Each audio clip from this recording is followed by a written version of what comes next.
కర్గ్ ద్వీపంపై America పట్టు బిగించిందా? ఇప్పుడు సైనిక స్థావరాలపై దాడులు చేసిన యుఎస్ త్వరలో చమురు నిక్షేపాలపై అటాక్ చేయనుందా?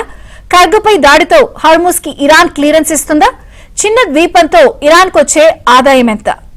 అమెరికా అధ్యక్షుడు ట్రంప్ అన్నంత పని చేశారు. ఇరాన్ ముడి చమురు వ్యాపారానికి ప్రాణంగా ఉన్న కర్గ్ ద్వీపంపై అమెరికా వైమానిక దళాలు దాడికి పాల్పడ్డాయి. ప్రస్తుతానికి కర్గ్ ద్వీపంలోనే ఇరాన్ సైనిక స్థావరాలను ధ్వంసం చేశామని, తమ నెక్స్ట్ టార్గెట్ లో అక్కడి చమురు మౌలిక సదుపాయాలు ఉంటాయని ఆయన హెచ్చరించారు. ఈ నేపథ్యంలో కర్గ్ గురించి అంతటా చర్చ జరుగుతోంది.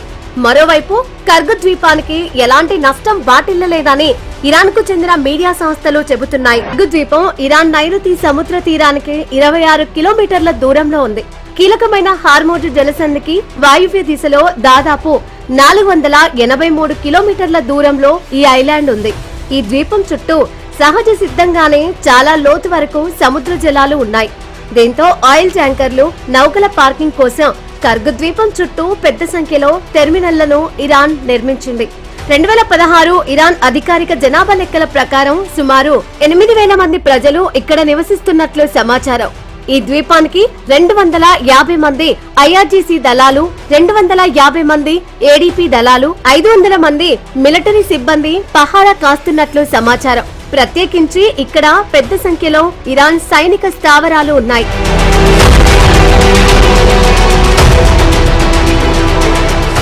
అమెరికా గూఢచార సంస్థ సిఐఏ సేకరించిన 1984 నాటి డీక్లాసిఫైడ్ నోట్ ప్రకారం కర్గ్ ద్వీపం ఇరాన్ పెట్రోలియం వ్యవస్థలో అత్యంత కీలకమైనది. ఇది ఆ దేశ ఆర్థిక వ్యవస్థకు వెన్నుముక లాంటిది. 1980లో జరిగిన ఇరాన్ ఇరాక్ యుద్ధం టైంలో, 2003లో జరిగిన అమెరికా ఇరాక్ యుద్ధం వేళ కర్గ్ ద్వీపం ప్రధాన టార్గెట్ గా మారింది. ఆనాడు ఇరాన్ ఆర్థిక వ్యవస్థను దెబ్బతీయడానికి ఇరాక్ వందలాది సార్లు కర్గ్ ద్వీపంపై బాంబు దాడులు చేసింది. ఈ ద్వీపంలోని టెర్మినళ్లకు భారీ చమురు నిల్వ సామర్థ్యం ఉంది. ఇరాన్ లోని అబుజర్, ఫోరాజాన్, డోరూట్ చమురు సహజ వాయువు క్షేత్రాల నుంచి కర్గ్ వరకు పైప్ లైన్లు విస్తరించి ఉన్నాయి. ఈ పైప్ లైన్ల ద్వారా కర్గుకు చేరుకునే చమురు, సహజ వాయువును భారీ నౌకలు, ఆయిల్ ట్యాంకర్ల ద్వారా ప్రపంచ దేశాలకు 90% ఇక్కడి నుంచే సప్లై చేస్తూ ఉంటారు.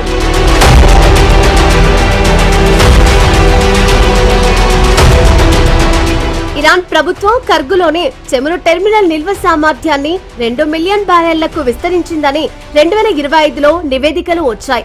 ఇక్కడున్న ప్రతి చమురు ట్యాంకుకు 1 మిలియన్ బ్యారెళ్ల చమురును నిల్వ చేసే కెపాసిటీ ఉంది. 1960 తర్వాత కర్గ్ ఐస్లాండ్ ప్రాంతంలో భారీగా విదేశీ కంపెనీలు పెట్టుబడులు పెట్టడంతో పాటు ఈ ద్వీపం నుంచే చైనాతో పాటు పలు దేశాలకు ముడి చమురు సరఫరా చేస్తుంది.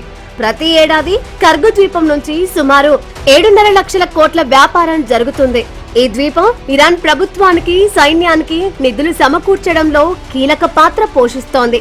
ఒకవేళ కర్గులో ముడి చమురు వాణిజ్యం ఆగిపోతే ఇరాన్ ప్రభుత్వం ఆర్థికంగా దెబ్బతింటుంది. ఫలితంగా సైనిక శక్తి కూడా బలహీనపడుతుంది. కర్గ్ ద్వీపంలో క్రూడ్ ఆయిల్ ట్రేడింగ్ నిలిచిపోతే ఇరాన్ ఆర్థికంగా బలహీనపడుతోందని అమెరికా భావించింది.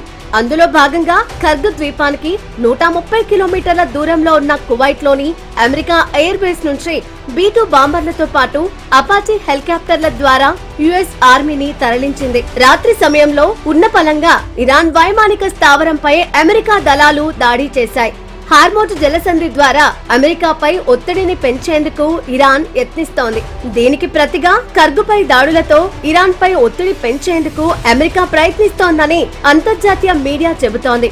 ఒకవేళ కర్గుపై అమెరికా దాడులు తీవ్రమైతే ఇరాన్ కూడా బలంగా ప్రతిఘటించే ఛాన్స్ ఉందన్న విశ్లేషణలు వ్యక్తమవుతున్నాయి.